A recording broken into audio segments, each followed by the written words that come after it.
بسم اللہ الرحمن الرحیم. یہ توحیدخالص.com کی پیشکش ہے. بسم اللہ والحمد للہ والصلاة والسلام علی رسول اللہ وبعد. فضیلۃ الشیخ العلامہ ربیع بن ہادی المدخلی حفظہ اللہ سے یہ سوال پوچھا گیا تھا. سائل پوچھتا ہے: السلام علیکم ورحمۃ اللہ وبرکاتہ وبعد. شیخ صاحب اللہ تعالیٰ آپ کی حفاظت فرمائے. یہ بات یقیناً آپ پر مخفی نہیں ہے کہ کسی کی صحبت اختیار کرنے کی وجہ سے صحبت اختیار کرنے والے پر خواہ اچھے ہوں یا برے کیا کیا اثرات مرتب ہوتے ہیں. آج کل ہمارے بعض سلفی بھائی ایسے لوگوں سے میل جول رکھنے میں واقع ہو گئے ہیں جو سلفی منہج کی مخالفت کرتے ہیں اور بطور صحبت یا موافقت طبع کی بنیاد پر، چنانچہ کم از کم بھی جو چیز آپ اس قسم کے میل ملاپ رکھنے والے بھائی میں پائیں گے وہ یہ کہ وہ سلفی عقیدے کے مخالف افکار سے نابلد ہوگا اور منہجی مسائل پر بات کرنے سے بھاگے گا.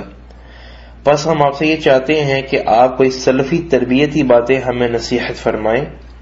اور ایسوں کے ساتھ میل جول رکھنے کے خطرے سے آگاہ فرمائیں اور آیات قرآنیہ، احادیث نبویہ اور آثار سلفیہ اس کی خطرناکی واضح کرنے کے سلسلے میں بیان فرمائیں اور تاریخ میں سے ایسی مثالیں بیان فرمائیں کہ محض اہل اہوا کے ساتھ چلنے پھرنے کی وجہ سے کس طرح سے اہل سنت میں سے بعد بدعت کی طرف مائل ہو گئے. اللہ تعالیٰ آپ کی عمر و علم میں برکت عطا فرمائے اور جزائے خیر سے نوازے. شیخ صاحب جواب میں فرماتے ہیں: ان الحمد للہ نحمده ونستعینه ونستغفره ونعوذ باللہ من شرور انفسنا ومن سیئات اعمالنا من يهده الله فلا مضل له ومن يضلل فلا هادي له وأشهد أن لا إله إلا الله وحده لا شريك له وأشهد أن محمدا عبده ورسوله يا أيها الذين آمنوا اتقوا الله حق تقاته ولا تموتن إلا وأنتم مسلمون يا أيها الناس اتقوا ربكم الذي خلقكم من نفس واحدة وخلق منها زوجها وبث منهما رجالا كثيرا ونساء واتقوا الله الذي تساءلون به والأرحام إن الله كان عليكم رقيبا يا أيها الذين آمنوا اتقوا الله وقولوا قولا سديدا يصلح لكم أعمالكم ويغفر لكم ذنوبكم ومن يطع الله ورسوله فقد فاز فوزا عظيما. أما بعد فإن أصدق الحديث كلام الله وخير الهدى هدى محمد صلى الله عليه وسلم وشر الأمور محدثاتها وكل محدثة بدعة وكل بدعة ضلالة وكل ضلالة في النار ثم أما بعد. اس سوال کے جواب میں کہوں گا کہ یہ بہت ہی اہم مسئلہ ہے جس کا معاملہ بڑا سنگین ہے. اسی لیے کتاب و سنت نے اس کا خاص اہتمام فرمایا اور سلف صالحین نے دواوین اسلام میں اسے قلم بند فرمایا ہے، خصوصاً جو بات عقائد سے متعلق ہے اور اس میں بھی خاص طور پر اہل بدعت و ضلالت، اہل فتنہ و انحراف اور بری صحبت سے متعلق جو موقف ہے اسے اس تفصیل سے بیان کیا گیا ہے کہ ہر اس شخص کے لیے وہ کافی و شافی ہے جو واقعتاً اپنے نفس کا خیر خواہ ہے اور اپنے لیے چاہتا ہے کہ وہ ایسے زندگی گزارے جس سے اس کا رب راضی ہو اور اس کا قرب حاصل ہو اور اسے جہنم سے دور رکھے. ہمارے سلف صالحین نے اس موضوع کا اہتمام علماً، عملاً اور تطبیقاً فرمایا. ہم پر بس یہی بات ضروری ہے کہ اگر ہم نجات کے طالب ہیں کہ ہم ان مؤمنین، صادقین، مخلصین کی راہ کو اپنائیں جنہوں نے شریعت اسلامیہ کو سمجھا، اس کے عقائد، مناہج، مقاصد اور اہداف کو سمجھا. بس انہوں نے خیر خواہی، بیان و تحذیر کو پیش فرمایا جس کے نتیجے میں اس امت میں جس کے ساتھ اللہ تعالیٰ کا بھلائی کا ارادہ ہوا اس کے لیے نجات اور عملی طور پر سفینہ نجات میں سوار ہونے کے سامان مہیا فرما دیے. آپ قرآن حکیم میں اللہ تعالیٰ کا یہ فرمان پڑھتے ہیں کہ هو الذی انزل علیک الکتاب منہ آیات محکمات ہن ام الکتاب واخر متشابہات فاما الذین فی قلوبہم زیغ فَيَتَّبِعُونَ مَا تَشَابَهَ مِنْهُ ابْتِغَاءَ فِي الْفِتْنَةِ وَابْتِغَاءَ تَأْوِيلِهِ وَمَا يَعْمِلُ تَأْوِيلَهُ إِلَّا اللَّهُ وَالرَّاسِخُونَ فِي الْعِلْمِ يَقُولُونَ آمَنَّا بِهِ كُلٌّ مِّنْ عِندِ رَبِّنَا. وہی تو ہے جس نے تم پر کتاب نازل کی جس کی بعض آیتیں محکم ہیں، وہی اصل کتاب ہیں، اور بعد متشابہ ہیں. تو جن لوگوں کے دلوں میں کجی ہے وہ متشابہات کا اتباع کرتے ہیں تاکہ فتنہ برپا کریں اور مراد اصلی کا پتہ لگائیں، حالانکہ مراد اصلی اللہ تعالیٰ کے سوا کوئی نہیں جانتا. اور جو لوگ علم میں دستگاہ کامل رکھتے ہیں وہ یہ کہتے ہیں کہ ہم ان پر ایمان لائے، یہ سب ہمارے رب کی طرف سے ہیں. بس اس آیت میں اللہ تعالیٰ نے اہل زیغ کے احوال اور ان کی صورت حال سے آگاہ فرمایا ہے کہ وہ امت کے لیے شر کا قصد رکھتے ہیں اور ان کے لیے فتنے کے خواہاں ہیں. چونکہ ان کی نیتیں درست نہیں اور دلوں میں مرض ہے تو وہ چاہتے ہیں کہ اس بیماری کو دوسروں میں بھی منتقل کر دیں. جیسا کہ کہا جاتا ہے کلما عمت ہانت، کہ جب بھی کوئی چیز عام ہو جاتی ہے تو لوگوں کی نظر میں ہلکی متصور ہونے لگتی ہے. یا پھر ایک عوامی مثال کے مطابق قطع ذنب الثعلب فقطع اذناب الآخرین، کہ لومڑی کی اپنی دم کٹ گئی تو اس نے دوسروں کی بھی تمہیں کاٹنا شروع کر دی. اور اللہ تعالیٰ نے کافروں کے متعلق ارشاد فرمایا ہے یا ایھا الذین آمنوا ان تطیعوا فریقا من الذین اوتوا الکتاب یردوکم بعد ایمانکم کافرین. اے ایمان والو، اگر تم اہل کتاب کے کسی فریقہ کا مان لو گے تو وہ تمہیں ایمان لانے کے بعد کافر بنا دیں گے. چنانچہ کفار یہود اور نصاری مسلمانوں کے بارے میں چاہتے ہیں کہ وہ اپنے دین سے مرتد ہو جائیں، اور اہل بدعت بھی ان کے اس برے قصد اور اہل خیر کے لیے برا چاہنے میں بہت حد تک حصہ دار ہیں. لہٰذا ہمیں اس سے غایت درجہ بچنا چاہیے. اللہ تعالیٰ نے ہمیں اس آیت میں جو ہم نے ابھی بیان کی تنبیہ فرمایا کہ بے شک جن کے دلوں میں ٹیڑھ پن ہوتا ہے وہ محض فتنہ برپا کرنے کو متشابہات کے پیچھے پڑتے ہیں. ان کا مقصد لوگوں کو ان کے دین کے بارے میں فتنے میں مبتلا کرنا اور اللہ تعالیٰ کے دین حق سے منحرف کرنے کے اپنے بدعات اور جن شبہات، تخبط اور انحرافات میں وہ خود مبتلا ہیں ان کی جانب راغب کرنا ہوتا ہے. اور یہ لوگ ان کا برا چاہتے ہیں جو انہیں اچھا سمجھے. ان کی مجلس میں بیٹھے اور ملے جلے، اسی لیے آپ انہیں پائیں گے کہ مختلف اقسام کے حربے استعمال کرتے ہیں کہ کسی طرح سے اہل حق خصوصاً نوجوانوں کو اللہ تعالیٰ کے منہج حق سے روکا جائے. ان کی ایسی طریق اور اسالیب ہیں کہ جن میں انہیں خوب مہارت حاصل ہے اور جس پر یہ اپنے نوجوانوں کی تربیت کرتے ہیں. بس آپ انہیں پائیں گے کہ وہ وضو تک کرنے کا علم نہ ہوگا لیکن بڑی خوبی سے حق اور اہل حق کے خلاف شک و شبہ، پروپیگنڈا و نفرت پھیلانے میں مصروف عمل ہوں گے. آپ پائیں گے کہ اس شرارت میں انہیں مہارت تامہ حاصل ہوگی. العیاذ باللہ. ہم اللہ تعالیٰ سے دعا کرتے ہیں کہ وہ انہیں ان شیطانی راہوں سے اور ہلاکت کے اسباب سے نجات بخشے. رسول اللہ صلی اللہ علیہ وسلم نے جب مندرجہ ذیل آیت کی تلاوت فرمائی تو ساتھ ہی فرمایا فَإِذَا رَأَيْتَ الَّذِينَ يَتَّبِعُونَ مَا تَشَابَهَ مِنْهُ فَأُولَٰئِكَ الَّذِينَ سَمَّ اللَّهُ فَاحْذَرُوهُمْ. اور یہ متفق علیہ حدیث ہے کہ جب تم دیکھو ایسے لوگوں کو جو قرآن کریم کی متشابہات کے پیچھے لگتے ہیں تو جان لو کہ یہ وہی لوگ ہیں جن کا اللہ تعالیٰ نے نام لے کر تمہیں ان سے خبردار کیا ہے. بس یہ لوگ اہل احوا و اہل زیغ ہیں جو متشابہات کے پیچھے لگتے ہیں. رسول اللہ صلی اللہ علیہ وسلم کی فرمان کی مراد یہ ہے کہ ایسے اہل زیغ جو متشابہات کے پیچھے لگتے ہیں یہی وہ لوگ ہیں کہ ان کے خلاف لوگوں کو خبردار کرنا واجب ہے. چنانچہ اہل بدعت و اہل زیغ کی علامتوں میں سے ہے کہ اہل سنت جس چیز پر اپنے دین کی بنیاد رکھتے ہیں یعنی محکم آیات اور متشابہات کو محکمات کی جانب پلٹانے کا منہج نہیں اپناتے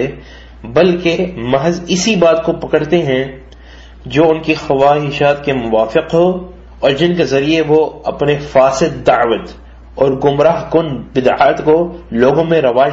دے سکیں، جیسا کہ خوارج، روافض، مرجیہ اور قدریہ وغیرہ۔ چنانچہ آپ ان لوگوں کو پائیں گے کہ وہ مجمل نصوص اور ان متشابہات کے پیچھے پڑتے ہیں جو ان کی احوا و اہداف کے موافق ہو، جس کی وجہ سے وہ خود بھی گمراہ ہوتے ہیں اور لوگوں کو بھی گمراہ کرتے ہیں۔ ہر زمان و مکان میں اہل بدعت کا یہی طرز عمل رہتا ہے، خواہ ان کی بدعت کسی بھی قسم کی ہو۔ بدعت میں سے کسی بھی چیز کو حقیر یا چھوٹا تصور نہ کرو، کیونکہ یہی ان کا مسلک ہے، فتنہ مچانا اور دلوں میں کجی پیدا کرنا۔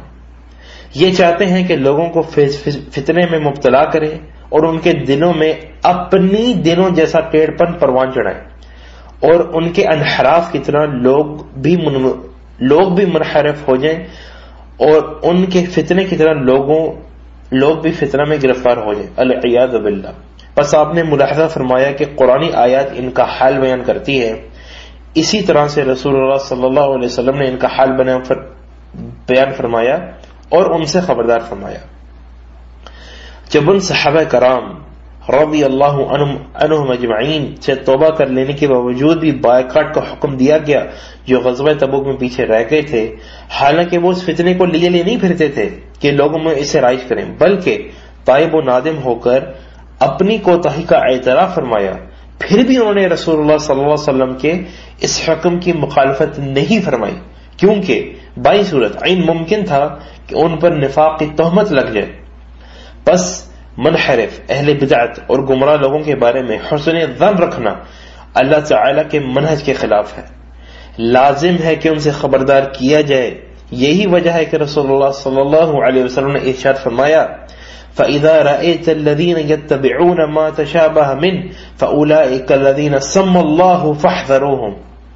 یہ نہیں فرمایا کہ ان کے بارے میں حسن ظن رکھو، جیسا کہ آج کل بہت سے اہل احوا یہ باور کراتے ہیں، کہتے ہیں کہ تم لوگ تو لوگوں کی نیتوں پر حملہ کرتے ہو اور فلاں کے نیک مقصد کے بارے میں سوء ظن رکھتے ہو۔ اے بھائی، اگر ہم تمہارے پاس شبہات اور گمراہیاں پائیں گے تو یقیناً آپ متہم قرار پائیں گے۔ اللہ تعالیٰ نے ہمیں آپ جیسوں سے خبردار فرمایا ہے، اور اللہ کے رسول صلی اللہ علیہ وسلم نے بھی آپ جیسوں سے خبردار فرمایا ہے، تو ہم کیوں نہ آپ سے لوگوں کو خبردار کریں اور کس طرح سے آپ کے بارے میں حسن ظن رکھیں، جبکہ اللہ تعالیٰ نے ہمیں آپ کے برے مقاصد کے بارے میں تنبیہ فرمائی ہے، اور ساتھ ہی اللہ تعالیٰ کے رسول صلی اللہ علیہ وسلم نے آپ جیسوں سے خبردار فرمایا ہے۔ پس کیوں رسول اللہ صلی اللہ علیہ وسلم نے ان صحابہ کرام رضی اللہ عنہم کے بارے میں حسن ظن نہ رکھا، جن میں سے بعض تو بدری بھی تھے اور کسی عذر کی وجہ سے پیچھے رہ گئے تھے، جس کا انہوں نے اقرار بھی فرمایا تھا، جو مختلف اسباب میں سے ایک سبب ہی تھا۔ اگر ہم عذر نہ کہیں، لیکن ان کا معاملہ اللہ تعالیٰ کے سپرد فرما دیا گیا، یہاں تک کہ اللہ تعالیٰ نے جو چاہا ان کے بارے میں فیصلہ فرمایا۔ چنانچہ رحمت للعالمین صلی اللہ علیہ وسلم نے ان کا 40 دن تک بائیکاٹ رکھے کیا، اور 40 دنوں کے بعد ان کی طرف پیغام رساں کو یہ کہلا بھیجا کہ اپنی عورتوں سے بھی الگ ہو جائیں۔ پورے کے پورے معاشرے نے ان کا بائیکاٹ کیے رکھا، کوئی بھی ان سے بات نہیں کرتا تھا سوائے ان کی بیویوں کے جو ان کے ساتھ رہتی تھیں، مگر رسول اللہ صلی اللہ علیہ وسلم نے ان سے بھی علیحدہ ہو جانے کا حکم صادر فرما دیا۔ دیکھیں اللہ تعالیٰ نے جو رؤوف الرحیم ہے، اسی طرح رسول اللہ صلی اللہ علیہ وسلم جو رؤوف الرحیم ہے، ان کے ساتھ ایسا معاملہ فرمایا۔ لہٰذا یہ ثابت ہوا کہ اہل بدعت سے خبردار کرنا، ان سے بغض رکھنا اور بائیکاٹ کرنا ہی اہل سنت کے عقیدے و منہج کے اعتبار سے صحت مند لوگوں کی بدعت کے اس مرض اور ان کے فتنے میں مبتلا ہونے سے بچاؤ کا صحیح راستہ ہے،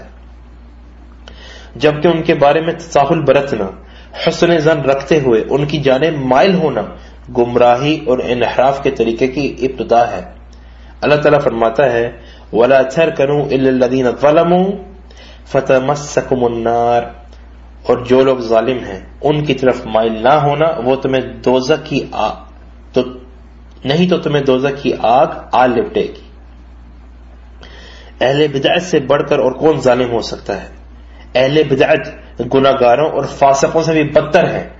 یہی وجہ ہے کہ بصرہ کے فقیہ و ذہین ترین شخصیت امام سلام بن ابن مطیع رحمۃ اللہ نے فرمایا لأن ألقى الله بصحيفة الحجاج أحب إلي أن ألقاه بصحيفة عمرو بن عبید. میں اللہ تعالیٰ سے حجاج بن یوسف کے صحیفے کے ساتھ ملاقات کروں بہتر ہے اس سے کہ میں اس سے ملاقات کروں عمرو بن عبید کے صحیفوں کے ساتھ. کیوں؟ حالانکہ عمرو بن عبید عابد و زاہد تھا ماشاء اللہ، مگر ساتھ ہی گمراہ بدعتی تھا، اور دوسری طرف حجاج فاجر صفاق و مجرم تھا. اور یہ امام کیا فرما رہے ہیں کہ اگر انہیں اس بات کا اختیار دیا جائے کہ وہ حجاج کے نامہ اعمال کے ساتھ اللہ تعالیٰ سے ملاقات کرنا پسند کریں گے یا عمرو بن عبید کے، تو وہ یقیناً حجاج صفاق ظالم و فاجر کے نامہ اعمال کو اختیار کریں گے. کیوں؟ کیونکہ وہ بدعت کی خطرناکی اور شناعت سے اچھی طرح واقف تھے. ہمارے لیے تو یہی کافی ہے کہ رسول اللہ صلی اللہ علیہ وسلم اپنے تمام یا اکثر خطبوں میں بدعت کو شر الامور، بدترین کام قرار دیتے تھے. جیسا کہ سیدنا جابر رضی اللہ عنہ کی حدیث میں بیان ہوا، فرماتے ہیں کہ نبی کریم صلی اللہ علیہ وسلم جب کوئی خطبہ ارشاد فرماتے تو آپ صلی اللہ علیہ وسلم کی آواز مبارک بلند ہو جاتی اور رخ انور سرخ ہو جاتا، گویا کہ آپ صلی اللہ علیہ وسلم کسی فوج کو آنے والی آفت سے خبردار فرما رہے ہیں. پھر فرماتے اما البعد فإن الخير الحديث كتاب الله وخير الهدى هدى محمد صلی اللہ علیہ وسلم وشر الامور محدثاتها. اور اس حدیث کو امام مسلم نے روایت کیا ہے. سب سے بہترین کلام اللہ کا کلام ہے اور سب سے بہترین ہدایت محمد رسول اللہ صلی اللہ علیہ وسلم کی ہدایت ہے، اور سب سے بدترین کام وہ ہیں جو دین میں نو ایجاد کردہ بدعت ہوں. اور یہ اللہ تعالیٰ کے اس فرمان میں داخل ہے ام لہم شرکاء شرعوا لهم من الدین ما لم یأذن بہ اللہ. کیا ان کے ایسے شرکاء ہیں جنہوں نے ان کے لیے دین میں ایسی ایسی باتیں مشروع کی جن کا اللہ تعالیٰ نے اجازت نہیں دی؟ اور یہ فرمان اتخذوا احبارهم ورهبانهم اربابا من دون الله والمسيح ابن مريم وما امروا الا ليعبدوا الها واحدا لا الہ الا هو سبحانه عما يشركون. انہوں نے اپنے احبار اور رہبان کو اللہ تعالیٰ کے سوا اپنا رب بنا لیا، اور مسیح ابن مریم علیہ الصلوۃ والسلام کو بھی، حالانکہ انہیں تو یہی حکم دیا گیا تھا کہ وہ ایک ہی معبود کی عبادت کرے جس کے سوا کوئی عبادت کے لائق نہیں، اور وہ ان کے شریک کیے جانے سے پاک ہے. بس یہ لوگ اہل بدعت کی اتباع کرنے والے ہیں، اگرچہ بدعت کیسی ہی ہو. اس قسم کی آیات اس پر فٹ ہو جاتی ہے. کیوں؟ کیونکہ انہوں نے در حقیقت اپنے امراء اور سرداروں اور قائدین کی اطاعت کو اللہ تعالیٰ کی اطاعت اور رسول اللہ صلی اللہ علیہ وسلم کی اطاعت پر فوقیت دی. چنانچہ ایسے بہت سے لوگ عن قریب روز قیامت اللہ تعالیٰ سے اس جواب کے ساتھ ملاقات کریں گے کہ وقالوا ربنا انا اطعنا سادتنا وكبراءنا فاضلونا السبيل ربنا آتهم ضعفين من العذاب ولعنهم لعنا كبيرا. وہ کہیں گے اے ہمارے رب،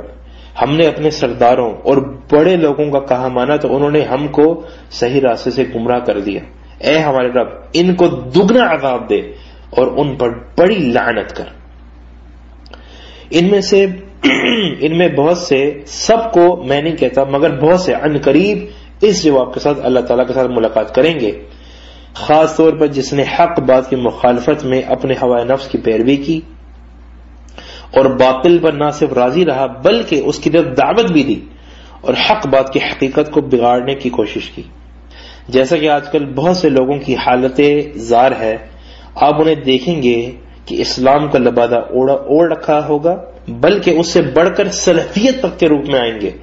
لیکن در حقیقت یہ لوگ سلفیت اور سلفیوں کے خلاف جنگ میں سب سے سخت تر ہے. اندازہ کیجئے جو شخص سلفی عقیدے و منہج اور سابقین ولاحقین سلفی علماء و عوام کا کما حق احترام کرتا ہوگا، وہ کس طرح پھر اہل باطل کے بارے میں حسن نظر رکھ کر ان کی طرف مائل ہو سکتا ہے؟ اگر تم یہ کہو کہ ہم قرآن کریم والے ہیں تو قرآن کریم خود تمہارے خلاف حجت ہے، اور اگر کہو کہ ہم سنت رسول اللہ صلی اللہ علیہ وسلم والے ہیں تو وہ بھی تمہارے خلاف حجت ہے۔ پھر اگر کہو ہم ائمہ اسلام کے طریقے پر ہیں تو ان کا بھی موقف معروف ہے، اور ان کی اہل بدعت کی مخالفت، ان سے بغض اور خبردار کرنے کے سلسلے میں مدونات و تعلیفات مشہور و معروف ہیں، خصوصاً ائمہ سنت جیسے مالک، اوزاعی، شافعی، سفیان الثوری، سفیان بن عیینہ، ابو حاتم، ابو زرع وغیرہ ائمہ اسلام اور سنت کے پہاڑ، جو امت کے ایسے رہنما ہیں کہ ان کی پیروی نہیں کرتا کہ جو ان کی پیروی نہیں کرتا اور ان کے راستے سے منحرف ہوتا ہے تو اللہ تعالیٰ کی قسم وہ دراصل شیطان کے راستے پر گامزن ہے اور اسی کے میدان کا کھلاڑی ہے، خواہ وہ جس قسم کی بھی پاکیزہ نسبت کا دعوے دار ہو۔ آپ دیکھیں صحابہ کرام، تابعین عظام اور ائمہ اسلام کا موقف ان لوگوں کے بارے میں جو اصحاب محمد صلی اللہ علیہ وسلم کو برا بھلا کہتے ہیں۔ رسول اللہ صلی اللہ علیہ وسلم نے فرمایا، لا تسبوا اصحابی فوالذی نفسی بیدہ لو انفق احدکم مثل احد ذهبا ما بلغ مد احدهم ولا نصیفہ۔ اور یہ متفق علیہ حدیث ہے، میرے صحابہ رضی اللہ عنہم کو برا بھلا نہ کہنا، اس ذات کی قسم جس کے ہاتھ میری جان ہے، اگر تم میں سے کوئی احد پہاڑ برابر سونا بھی خرچ کر دے تو وہ ان کے مد برابر بڑھ کے اس کے نصف تک بھی نہیں پہنچ سکتا۔ لہذا صحابہ کرام سرتاج ہیں، بلکہ اس سے بڑھ کر ہیں، کیونکہ انبیاء کرام علیہ الصلوۃ والسلام کے فوراً بعد جن کا مقام آتا ہے وہ صحابہ کرام رضی اللہ عنہم ہی ہیں۔ پھر آپ کیوں انہیں لعنت کر رہے ہیں؟ تم کیوں ان میں سے کسی کو بھی گالی گلوچ کرتے ہو؟ حالانکہ اگر تم تمام اعمال خیر کر جاؤ اور سونے کا پہاڑ تک فی سبیل اللہ خرچ کر دو، اگر اس دنیا کے تمام پہاڑ احد پہاڑ کی طرح ہو جائیں اور سونے کے بن جائیں اور تم انہیں اللہ کی راہ میں خرچ کرو پھر بھی ان صحابہ کرام رضی اللہ عنہم کے مد برابر صدقہ بلکہ اس کے آدھے تک بھی نہیں پہنچ سکتے۔ اس کے باوجود تم انہیں گالی دینے کی جسارت کرتے ہو، حالانکہ یہ بھی معلوم ہے کہ رسول اللہ صلی اللہ علیہ وسلم نے اپنے صحابہ کرام رضی اللہ عنہم میں سے کسی ایک کو بھی برا بھلا کہنے والے پر لعنت فرمائی ہے۔ اس سب کے باوجود آپ ان گمراہ لوگوں کو پائیں گے کہ اصحاب رسول اللہ صلی اللہ علیہ وسلم میں سے کسی بھی صحابی کو برا کہنے والے پر غصہ نہیں ہوں گے، مگر بربادی ہو ایسی سوچ کی کہ ان گمراہ لیڈروں و اماموں میں سے کسی پر اگر تنقید کی جائے جو انبیاء کرام کی شان میں غصہ کرتے ہیں، وحدت الوجود اور حلول کے عقیدے کے قائل ہیں، تو یہ آپ پر انتہائی ناراض ہوں گے اور آپ سے لڑ جائیں گے، نہ کہ اصحاب محمد صلی اللہ علیہ وسلم کے لیے۔ اس سے بڑی بھی کوئی گمراہی ہو سکتی ہے؟ بہت سے لوگ سمجھتے ہیں کہ یہ اہل سنت میں سے، حالانکہ یہ ان کا حال ہے، یہ کیا سنت کا احترام کریں گے جبکہ ان کے سامنے اصحاب رسول اللہ صلی اللہ علیہ وسلم کی توہین کی جا رہی ہے، لیکن وہ ان کا دفاع نہیں کرتے۔ اسی قسم کے لوگ جھوٹ اور فجور میں سے اسی قسم کے لوگوں کے جھوٹ اور فجور میں سے ہے کہ انہوں نے منہج موازنات کے عقیدے کو پروان چڑھایا اور اسے منہج عدل و انصاف باور کرایا، تو صحابہ کرام رضی اللہ عنہم کے ساتھ انصاف کیوں نہیں کرتے، اور کیوں نہیں اپنے ان موازین کو انبیاء کرام میں سے ایک نبی اور اصحاب محمد صلی اللہ علیہ وسلم کے لیے نسب کرتے؟ یہ اس بات کی کھلی دلیل ہے کہ تم نے یہ منہج محض اپنے باطل، دلالت، گمراہی و گمراہوں اور گمراہ منہج کی نصرت کے لیے بنایا ہے اور اسے چمٹے ہوئے ہو۔ اللہ کی قسم اگر تم واقعی اس منہج کو ایجاد کرنے میں سچے و صادق تھے تو تم سب سے پہلے اس کی ابتدا اصحاب محمد صلی اللہ علیہ وسلم کی نصرت سے کرتے اور انہیں ان لوگوں کے مقابلے میں انصاف دلاتے جو ان پر جھوٹ افترا کرتے ہیں اور ان پر ظلم کرتے ہیں، ان کی توہین کرتے ہیں اور ان میں سے بعض پر نفاق اور بعض پر ارتداد کی تہمت لگاتے ہیں، اور اس کے علاوہ بھی جو برائیاں وہ ان کے خلاف کرتے ہیں، اس قسم کے نظریات رکھنے والا آپ لوگوں کے نزدیک مقدس ہستی ہے، مجدد ہے، امام ہے وغیرہ، کیا وہ اس ہدف اور اس منزلت تک اصحاب محمد صلی اللہ علیہ وسلم کو برا کہنے، سیدنا موسیٰ علیہ السلام کی توہین کرنے سے پہنچا ہے، یا پھر حلول وحدت الوجود اور تعطیل صفات باری تعالی کے ذریعے یہاں تک رسائی ہوئی ہے، یا پھر اشتراکیت کے نظریات کے بنا پر اسے یہ عظیم منزلت حاصل ہوئی ہے، یا اس کے علاوہ بھی بہت سی گستاخیوں کی بنا پر، اس کے باوجود اس شخص کو آپ نے سر پر اٹھا رکھا ہے اور اصحاب محمد صلی اللہ علیہ وسلم کو پیروں تک بلکہ اس سے بھی پست رکھا ہوا ہے۔ اگر اللہ کی قسم تم واقعی اصحاب محمد صلی اللہ علیہ وسلم کا احترام کرنے والے ہوتے تو یقیناً اس شخص سے لڑ جاتے، اگرچہ وہ تمہارا باپ یا دادا ہی کیوں نہ ہوتا، لیکن یہ تو در حقیقت احوا کی پرستی ہے، دلالت، گمراہی و انحراف ہے، اور اللہ تعالیٰ کے دین اور اس کے حاملین کی توہین ہے۔ خواہ تم اپنے لیے کتنے ہی بلند باغ دعوے کرتے رہو، تمہاری یہ حالت تمہارا بھانڈا پھوڑنے کے لیے کافی ہے۔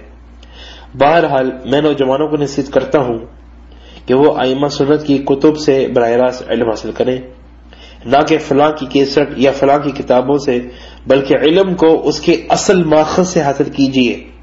اور جو اشکال پیدا ہو تو اس کے لیے علماء سے رجوع کیجیے۔ آسمان رب کی قسم یہ معاملہ بہت سنجیدہ ہے، خصوصاً جبکہ مشکلات اس حد تک پہنچ چکی ہیں کہ جس کی نظیر نہیں ملتی۔ بس سنت سے جنگ جاری ہے، اور اہل سنت سے مختلف وسائل و ابلاغ عامہ، کتابوں، کیسٹوں اور انٹرنیٹ اور ہر طرح اور ہر جگہ جنگ جاری ہے، اور یہ لوگ اہل سنت کا ایسا خراب تصور پیش کر رہے ہیں گویا وہ خوارج ہے، بلکہ ان کی تکفیر تک کی جاتی ہے۔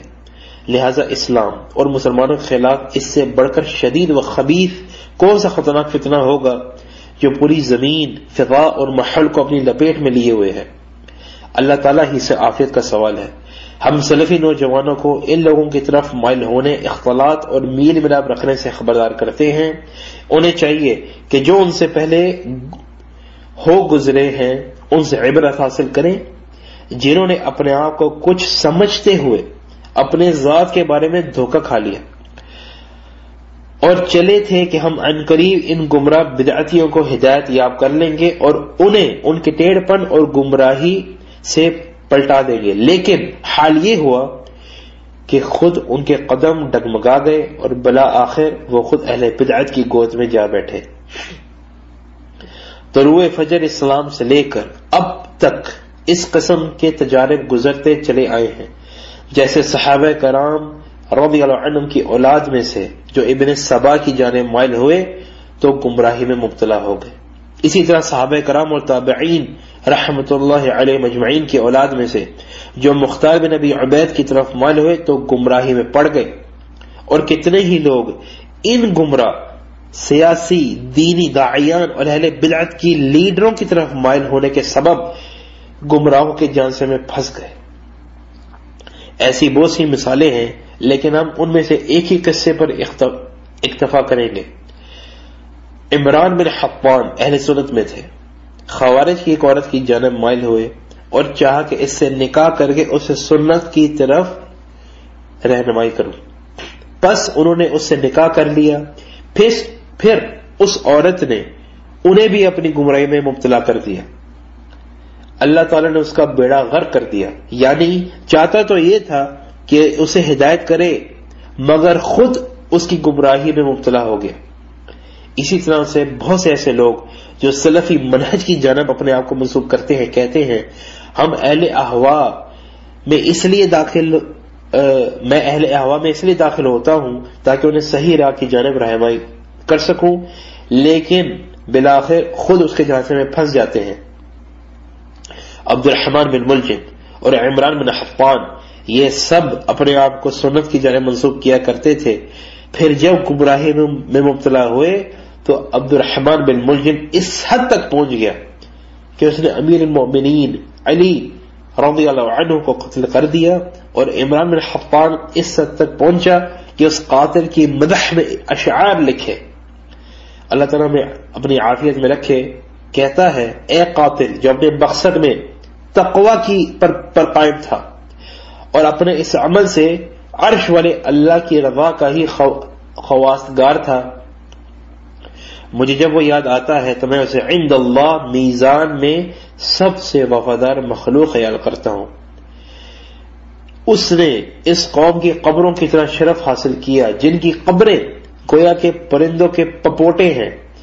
جنہوں نے اپنے دین میں بغاوت و زیادتی کی آمیزش نہیں کی، اور آخر تک ان ردی اشعار میں اس مجرم کی مدح خوانی کی ہے۔ ائمہ حدیث میں سے امام عبدالرزاق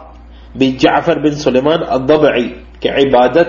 و زہد سے دھوکہ کھا گئے اور ان کی طرف مائل ہو کر تشیعی کے جھانسے میں آ گئے، اور ابو ذر حروی جو صحیح بخاری کی کافی روایات کے راوی ہیں، جو فن حدیث میں نامور شخصیت ہے،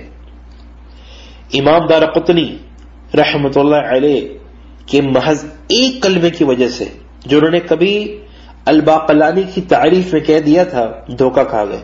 بس اس ایک کلمے نے انہیں یہاں تک پہنچا دیا کہ وہ اس باقلانی کی مدح سرائی کرتے کرتے اشاعرہ کے جانب میں پھنس گئے اور اشعریت کی جانب دعوت دینے والوں سے باقاعدہ ایک داعی بن گئے۔ انہی کی وجہ سے عرب کے اہل مغرب میں اشعری مذہب پھیل گیا، کیونکہ اہل مغرب ان سے بہت مانوس تھے اور ان کے پاس آتے اور ان کی زیارت کرتے، لہذا اس کی وجہ سے اشعری مذہب ان کے اندر جڑ پکڑ گیا، حالانکہ اس سے پہلے وہ سوائے سلفی منہج کے اور کچھ نہ جانتے تھے۔ بس اس نے ان کے لیے سنت سیئہ ایجاد کیا۔ ہم اللہ تعالیٰ سے اس کی عافیت کے خواستگار ہیں، جیسا کہ اللہ کے رسول صلی اللہ علیہ وسلم نے فرمایا من دعا الى هدى كان له من الاجر مثل اجور من تبعه لا ينقص ذلك من اجورهم شيئا ومن دعا الى ضلالة كان عليه من الاثم مثل آثام من تبعه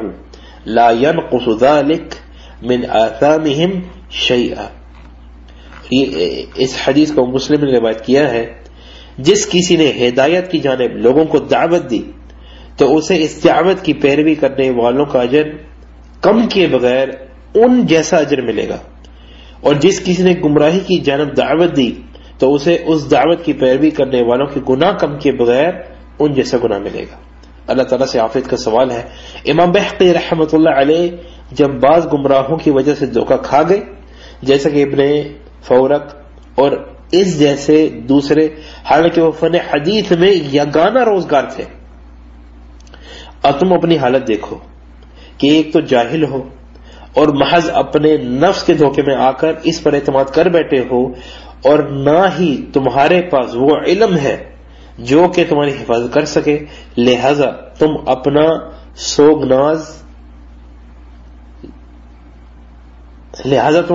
گنا زیادہ خدشہ ہے کہ تم ان لوگوں کی بدعات میں پڑ جاؤ گے۔ بس امام بحقی رحمۃ اللہ علیہ ابن فورق کے باعث دھوکہ کھا گئے اور اشعریت میں مبتلا ہو گئے، اور اس دور میں ایسے بہت سے لوگ ہیں جنہیں ہم جانتے ہیں کہ وہ پہلے سلفی منہج پر تھے، لیکن جب اہل بدعت سے میل ملاپ رکھا تو گمراہ ہو گئے، کیونکہ موجودہ دور میں اہل بدعت کے بہت سے طرح طرح کے ایسے اسالیب، کاروائیاں، طریقہ کار ہیں جو شاید ماضی کے شیاطین کو بھی معلوم نہ تھے، جو اب یہ اسالیب اور طرق معلوم ہوئے ہیں کہ بعض طرح سے لوگوں کو دھوکہ دیا جائے۔ ان کے اسالیب میں سے ایک یہ بھی ہے کہ کہتے ہیں آپ سب کی کتب پڑھیں، پھر اس میں سے جو حق بات ہو وہ لے لیں اور جو باطل ہو اسے ترک کر دیں۔ بس بہت سے نوجوان ان حق و باطل کا علم نہیں رکھتے اور نہ ہی ان میں تمیز کر سکتے ہیں، بس وہ باطل کو حق سمجھ کر اس میں مبتلا ہو گئے اور حق کو باطل سمجھ کر اس کا انکار کر بیٹھتے ہیں، اور اس پر امور و حقائق برعکس ہوتے ہیں، جیسا کہ سیدنا حذیفہ نے فرمایا ان الضلالۃ کل الضلالۃ ان تنکر ما كنت تعرف وَتَعْرِفَ مَا كُنْتَ تُنْكِرُ، بے شک سب سے بڑی اور دور کی گمراہی یہ ہے کہ جس چیز کو تم پہلے معروف سمجھتے تھے اب اسے منکر سمجھتے ہو، اور جس چیز کو منکر سمجھتے تھے اب اسے معروف سمجھنے لگے ہو۔ چنانچہ یہ سب آج کل آپ میدان سلفیت میں ہوتا پائیں گے کہ کوئی بیچارہ ایسا پلٹا کھاتا ہے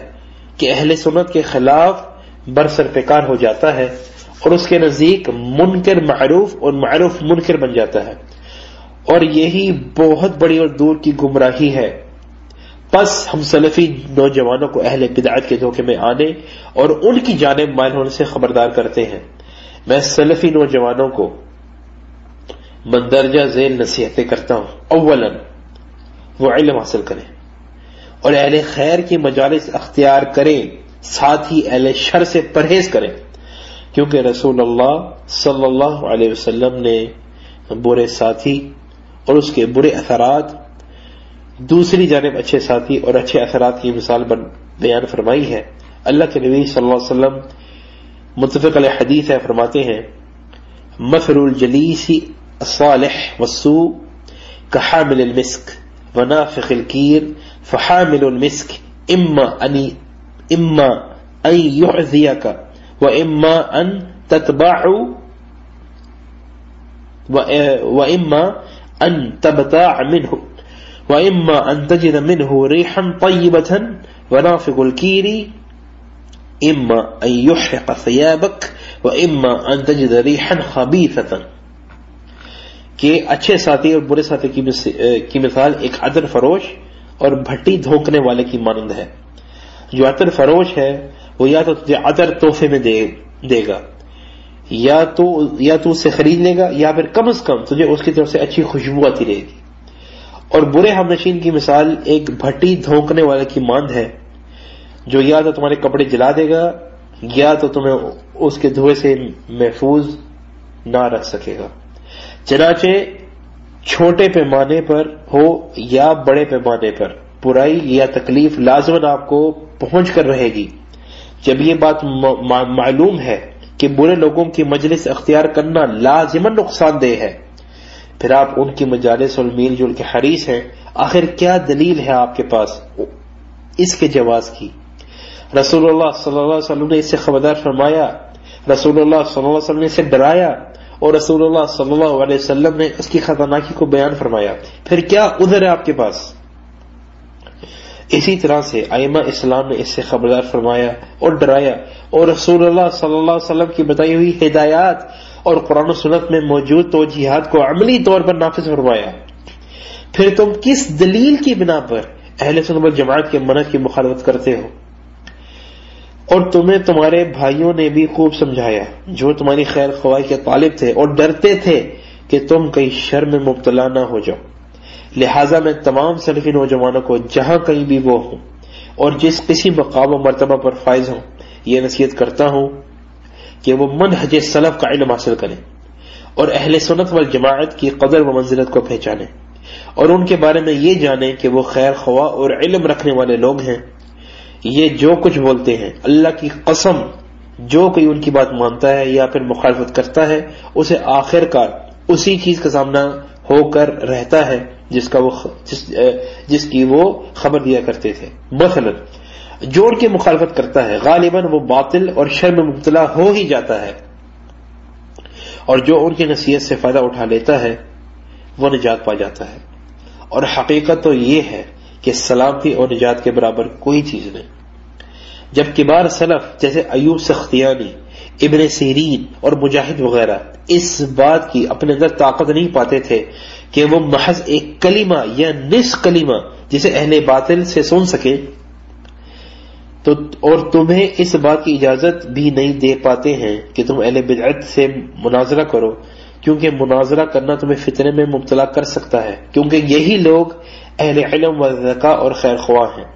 پس میں نوجوانوں کو مندرجہ ذیل چیزوں سے استفادہ کرنے کی وصیت کرتا ہوں۔ نمبر 1 کتاب اللہ، نمبر 2 سنت رسول اللہ صلی اللہ علیہ وسلم، نمبر 3 سلف صالحین کے مواقف اور توجیہات، صحابہ کرام رضی اللہ عنہم جن کے سرخیل خلیفہ راشد سیدنا عمر اور علی رضی اللہ عنہما سے لے کر پھر عبداللہ بن عباس جابر بن عبداللہ اور عبداللہ بن عمر رضی اللہ عنہ وغیرہ تک. ہم ان میں سے صرف کچھ کے مواقف آپ کے سامنے بیان کرتے ہیں کیونکہ وقت اتنا نہیں کہ ہم ان سب کا احاطہ کر سکیں. سیدنا عمر رضی اللہ عنہ کا قصہ سبیغ بن عسل کے ساتھ مشہور و معروف ہے. جب وہ لوگوں کے درمیان باشبہات پھیلانے میں لگا ہوا تھا تو اسے سیدنا عمر رضی اللہ عنہ نے طلب فرمایا اور خوب مار کھلائی اور جیل میں بند کروایا. پھر اسے دوبارہ سے طلب فرمایا اور پھر سے دوبارہ خوب مار کھلا کر جیل میں بھجوا دیا. پھر تیسری بار خود بالبلا اٹھا، اے امیر المومنین، اگر آپ مجھے قتل ہی کر دینا چاہتے ہیں تو اچھے طور پر مجھے قتل کر کے میرا کام تمام ہی کر دیں، اور اگر آپ چاہتے ہیں کہ میں جو میرے ذہن میں بھرا ہوتا تھا وہ نکل جائے، اللہ کی قسم وہ نکل چکا ہے اور اب اس کی طرف کبھی نہیں پلٹوں گا. اس کے بعد بھی سیدنا عمر رضی عنہ نے اسے عراق کی طرف ملک بدر کر دیا اور اسے بائیکاٹ کا حکم فرما دیا. یہ بھی عقوبت و سزا محض لوگوں کے درمیان شبہات پھیلانے کی. اگر اسے ان بدعات پر قیاس کرے جو آج کل عام ہے تو موجودہ زمانے میں جو کم ترین بدعت والا ہوگا وہ بھی سبیغ کے پاس جو گمراہی تھی اس سے کوسوں دور کی بدعت میں مبتلا ہوگا. یعنی سبیغ کی گمراہی ان متاخرین کی گمراہی کے مقابلے میں کچھ نہیں، کیونکہ یہ ان سے کئی گنا شدید تر اور خطرے میں بڑھ کر ہیں. ان کے باقاعدہ داعیان موجود ہیں اور صد افسوس کہ ہر اسٹیج پر ان کی سرگرمیاں جاری و ساری ہیں. اور جہاں تک بات ہے سیدنا علی بن ابی طالب رضی اللہ عنہ کی تو ان کے بارے میں یہی کافی ہے کہ انہوں نے ان خوارج کو قتل فرمایا جن کے بارے میں رسول اللہ صلی اللہ علیہ وسلم نے فرمایا شر الخلق والخلیقتی، بدترین مخلوق اور بدخلق. اسے مسلم نے روایت کیا ہے اور ترمذی میں ہے شر قتل تحت ادیم السماء، آسمان کی چھت کے نیچے سب سے بدترین مخلوق ہے. فی زمانہ خوارج نے پوری سختی اور شدت سے سرکشی کی ہے. ان کے پاس اب باقاعدہ اتنے وسائل، میڈیا، داعیان، سرگرمیاں اور یاریاں ہیں جن کا صحیح اندازہ اللہ تعالیٰ کے سوا کوئی نہیں کر سکتا. پھر کس طرح سے ایک سچا و صادق مسلمان ایسے لوگوں سے انس رکھے گا جو اس قسم کے لوگوں سے محبت و دوستی رکھتے ہیں، اور کیسے ایسے شخص کو قابل اعتماد قرار دے گا جن کا یہ منہج و عقیدہ ہو اور اس قوم کے بارے میں ان کا ایسا موقف ہو.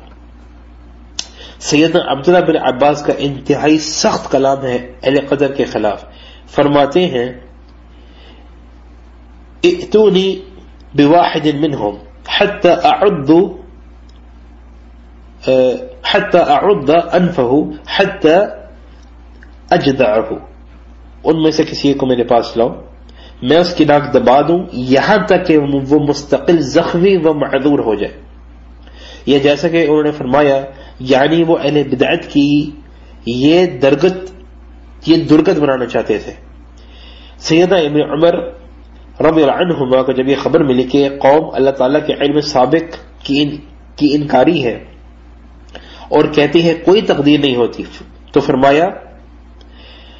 ابلغہم اننی منہم برا وانہم منی براء. اس کو صحیح بخاری نے روایت کیا ہے. انہیں خبر دے دو کہ میں ان سے بری ہوں اور وہ مجھ سے بری ہیں. انہوں نے کوئی ان کی فائلیں اور تحقیقات وغیرہ نہیں کھولی جیسا کہ آج اہل بدعت کرتے ہیں، لوگوں پر ظلماً و عدواناً تہمتیں لگاتے ہیں. اگر آپ کے سامنے ان کی گمراہی میں سے کوئی چیز ثابت ہو جائے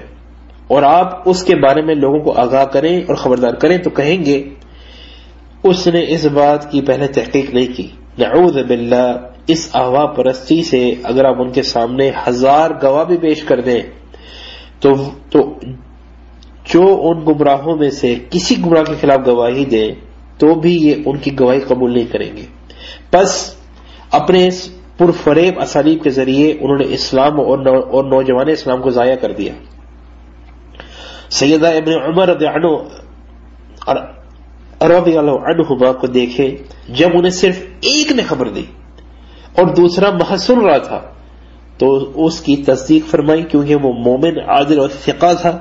اور ہمارا دین ہی عادلوں کی خبر پر قائم ہے۔ اخبار العدول دین کے اہم قواعد میں سے ہے۔ اگر کوئی عادل انسان آپ کو کوئی کلام نقل کر کے بتاتا ہے تو اس کے بارے میں اصل یہی ہے کہ وہ صحیح ہوگا، اور واجب ہے کہ اس پر احکام کی بنیاد رکھی جائے، اور اللہ تعالیٰ نے فاسق کی خبر سے خبردار کیا ہے۔ اگر کوئی شخص جو اپنے فسق کی وجہ سے مشہور ہو وہ آپ کے پاس کوئی خبر لائے تو اس کی تکذیب نہ کیجیے بلکہ تحقیق کیجیے، کیونکہ اس بات کا احتمال ہے کہ اگرچہ یہ شخص فاسق تو ہے لیکن ہو سکتا ہے کہ اپنی اس خبر میں سچا ہو، لہذا کوئی مضاحقہ نہیں کہ تحقیق کی جائے۔ اور اب کیا ہوتا ہے، عادل پر عادل لوگ لکھے جاتے ہیں اور گواہیاں دیتے چلے جاتے ہیں، مگر وہ ان کا کلام قبول کرنے کو تیار ہی نہیں، یہاں تک کہ اس گمراہ کا کلام اس کے اپنے الفاظ سے نقل کر کے بتا بھی دیا جاتا ہے، مگر وہ پھر بھی آپ کو اس کی گواہی کو قبول کرنے کو نہیں کہتے۔ کہتے ہیں کہ آپ حسد رکھتے ہیں، بس اہل بدعت والے فتنہ کے یہ اسالیب ہیں۔ موجودہ دور میں جو ماضی کے خوارج، روافض اور دیگر اہل بدعت تک کو معلوم نہ تھے، اللہ تعالیٰ ہمیں اپنی عافیت میں رکھے، یہ لوگ امت کے پاس ایسے ایسے اسالیب، قواعد، مناہج، فتن و مشاکل لے کر آتے ہیں کہ اگر آپ ان سب کو جمع کر لیں تو دین میں سے کوئی بھی چیز باقی نہ رہے۔ اگر آپ ان کے اسالیب و قواعد کو جمع کریں گے تو اسلام میں سے کوئی بھی چیز باقی نہیں رہے گی۔ دین ہی میں سے اخبار العدول جسے یہ ساقط کرنا چاہتے ہیں، اور اہل بدعت پر رد و نقد کے بارے میں سلف کا جو منہج ہے اسے بھی خبیث طریقے سے ساقط کرنے کے درپے ہیں، جسے وہ عدل اور اچھائیاں و برائیوں کے مابین موازنہ وغیرہ کا نام دیتے ہیں۔ اگر آپ نے اس منہج کو اپنا لیا تو اس خبیث منہج کی وجہ سے ہمارے سارے کے سارے ائمہ فاسقوں، غیر عادل، ظالموں اور فاجروں میں شمار ہوں گے۔ بس ان تمام باتوں سے مقصود یہی ہے، جیسا کہ ہم کافی دفعہ بتا چکے ہیں، اللہ تعالیٰ نے ہمیں اہل بدعت سے خبردار فرمایا ہے اور بیان فرمایا ہے کہ ان کے مقاصد برے ہی ہوتے ہیں۔ ساتھ ہی رسول اللہ صلی اللہ علیہ وسلم نے اس بات کی مزید تاکید فرمائی اور ان سے خبردار فرمایا۔ پھر سلف صالحین ان نصوص و فرمودات سے جو بہت کثیر تعداد میں موجود ہیں یہی فہم حاصل کیا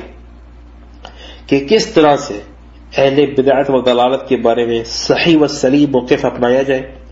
اور پھر اسے اپنی کتابوں میں قلم بند فرمایا کہ بدعتی کے بارے میں کلام کرنا کوئی غیبت نہیں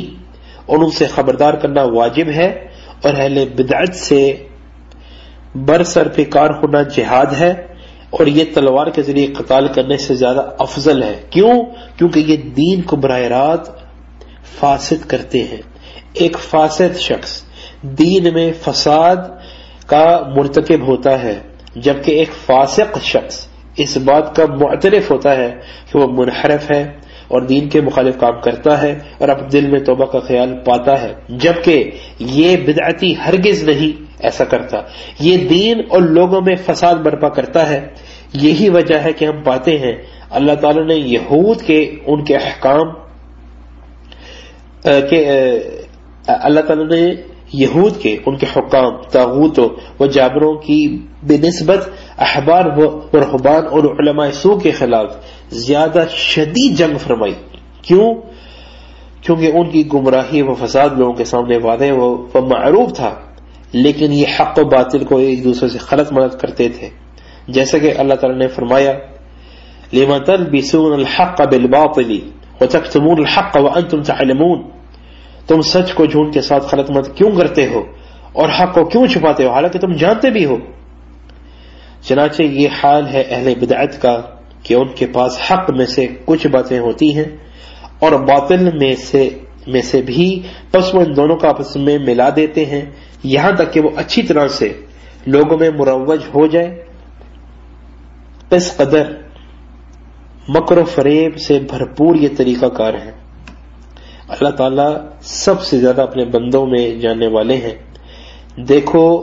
دیکھیں کس طرح سے یہود و نصارہ کے علماء کے بارے میں لعنت، مذمت، تعن و تحذیر فرمائی ہے. کیونکہ یہ دین میں فساد مچاتے ہیں اور ہو بہو یہی حال اہل بدعت کا ہے. اس لیے یہود و نصارہ پر کی جانے والی مذمت میں سے کچھ حصہ انہیں بھی پہنچتا ہے. اس کی دلیل رسول اللہ صلی اللہ علیہ وسلم کا یہ فرمان ہے لَتَتَّبِعُنَّ السَّنَنَ مَنْ كَانَ قَبْلَكُمْ حَذَّبَ الْقُذَّةِ بِالْقُذَّةِ حَتَّى لَوْ دَخَلُوا جُحْرَ ضَبٍّ لَدَخَلْتُمُوهُ. تم ضرور بالضرور اپنے سے پہلوں کے طریقے پر چلو گے جیسے تیر کے برابر ہوتا ہے، یہاں تک کہ اگر وہ گوہ کے بل میں داخل ہوئے تو تم بھی اس میں داخل ہو جاؤ گے. اور اس کو ابن ماجہ نے روایت کیا ہے. اہل بدعت اس شر میں داخل ہو چکے ہیں. انہوں نے تعویل، تحریف، کذب، باطل کو نشر کرنے اور اس کی طرف دعوت دینے میں یہود کی پیروی کی ہے. ان تمام باتوں میں وہ ان کے نقش قدم پر چلے ہیں. لہذا ان میں اور ان قوی مشابہت ہے رسول اللہ صلی اللہ علیہ وسلم نے خود اس بات کی خبر دی ہے کہ یہ لوگ عن قریب ان کی پیروی کریں گے. اس سب کے باوجود ہم سلفی نوجوانوں کو یہ نصیحت کرتے ہیں کہ وہ طلب علم کی طرف متوجہ ہوں اور نیک و صالح لوگوں کی صحبت اختیار کریں اور سختی کے ساتھ اہل بدعت اور اہل شبہ و فتنہ کے ساتھ میل ملاپ سے بچیں. یہ ایک مخلصانہ نصیحت ہے جس کے بارے میں امید کی جاتی ہے کہ ہمارے طالب حق اور اہل حق بھائیوں کی طرف سے کون دہرا جائے گا. اللہ تعالیٰ سے دعا ہے کہ وہ ہمیں اور انہیں اس سے نفع پہنچائے اور ہمیں اور ان کو ان لوگوں میں سے کر دے جو بات کو غور سے سنتے ہیں اور اس میں سے احسن ترین بات کی پیروی کرتے ہیں، اور ہمیں ان لوگوں میں سے کر دے جو اطاعت و اتباع محمدی صلی اللہ علیہ وسلم کو زندگی کے ہر معاملہ میں فوقیت دیتے ہیں. بے شک ہمارا رب دعاؤں کو سننے والا اور درود و سلام محمد صلی اللہ علیہ وسلم، آپ کے آل اور اصحاب پر. سبحانک و بحمدک اشہد ان لا الہ الا انت استغفرک و اتوب الیک.